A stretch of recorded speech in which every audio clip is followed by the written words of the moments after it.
Okay, you've just submitted your first collaborative project for IAH 241G, Women Behind the Camera and on Screen. Your team chat has gone quiet. Maybe you're relieved, or maybe you're dreading the next team project because of how this one went. There's something important your team members need to do before moving forward, though. But a lot of teams skip it to their detriment. Today, I'll share 5 essential practices for evaluating and improving your team's collaboration while the experience of project number 1 is still fresh in your minds. Hello again, everyone. I'm Professor Schwartz, and welcome back to the Collaborative Café.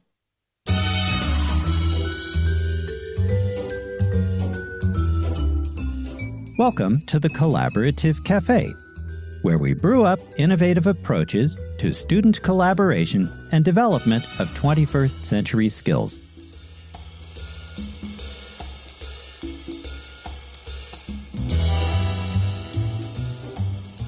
First of all, schedule a dedicated team review meeting in real time within 48 hours of submission. Not a casual, "that was rough" text exchange, but an actual 30-minute face-to-face meeting. While the project is still vivid in everyone's memory, discuss 3 questions. What worked well that we should keep doing? What created friction that we should change? And what did we avoid addressing that needs tackling next time?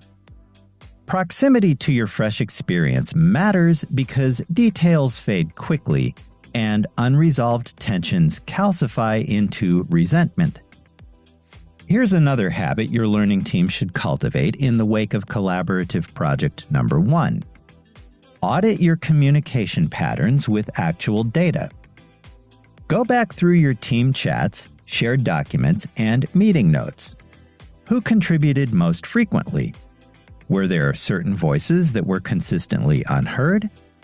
Did conversations scatter across multiple platforms, creating confusion? Look at your timestamps too. Were people working completely asynchronously, making real-time problem-solving impossible? This isn't about calling anyone out. Rather, it's about identifying structural patterns that either supported or undermined your learning team's collective success. Third, evaluate your initial agreements against what actually happened. Remember the core team values and team agreement worksheet from week 3? Revisit them now. Did you honor your stated meeting times? Did you follow your decision-making process? Where gaps exist, ask each other why. Maybe your agreements were unrealistic. Maybe member circumstances have changed. This kind of comparison isn't about assigning blame, it's about understanding whether your team's framework served team members or whether it needs revision. Now, those first 3 practices help you understand what happened, but the next 2 will help transform that understanding into meaningful change. Stay with me to learn how to make your collaborative project number 2 even better than your first.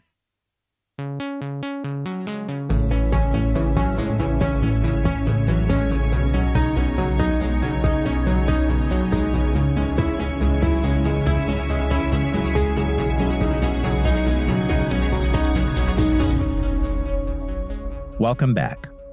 Fourth, identify and redistribute invisible labor.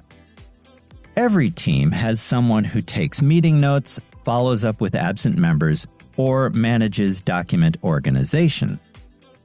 Too often, this work falls to the same person repeatedly. But it's genuine labor that deserves both recognition and rotation. In your review of the team's approach to its first major project, identify that work explicitly. Who's been doing it? And how can you distribute it more equitably across the entire team? Maybe create a rotating facilitator role. Maybe formalize note-taking responsibilities. However your team does it, Ensure that collaborative infrastructure doesn't become one person's unacknowledged burden. Finally, make it a habit to establish a conflict resolution protocol before you need it. Your first project probably raised tensions about work quality, missed deadlines, or different standards. Many teams hope that these issues won't recur and avoid discussing them. Don't make that mistake. Agree now on how you'll address problems next time. Will you raise concerns in meetings or privately at first? How will you handle repeated missed deadlines? What happens if work quality doesn't meet team standards? Having a framework in place before conflict emerges removes emotional charge from addressing problems. Remember, you're not attacking teammates, you're following a process that all of you agreed to.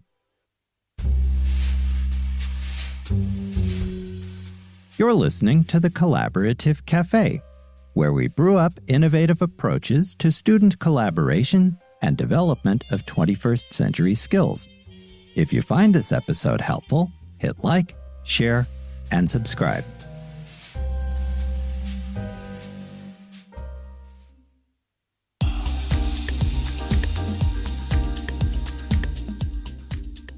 Your first collaborative project for IAH 241G, Women Behind the Camera and On Screen, taught you something valuable, but only if you extract those lessons intentionally.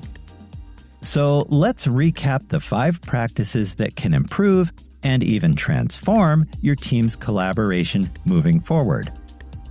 1. Hold a team retrospective meeting while memories of your recent work to complete collaborative project number 1 are still fresh in everyone's minds. 2. Audit communication patterns with actual data. 3. Compare initial team member agreements against reality.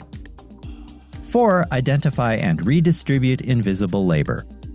And 5. Establish a conflict resolution protocol before you need it. Don't let this moment pass. Schedule that retrospective meeting today.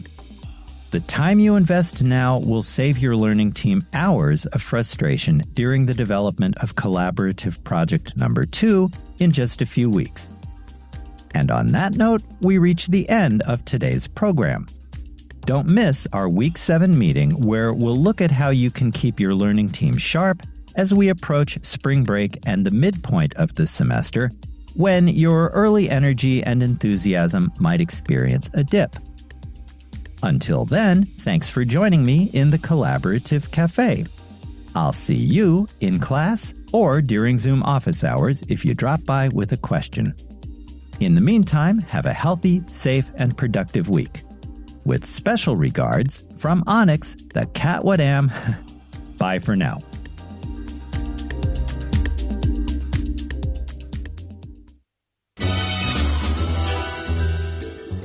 Thanks for dropping by the Collaborative Café. See you again soon.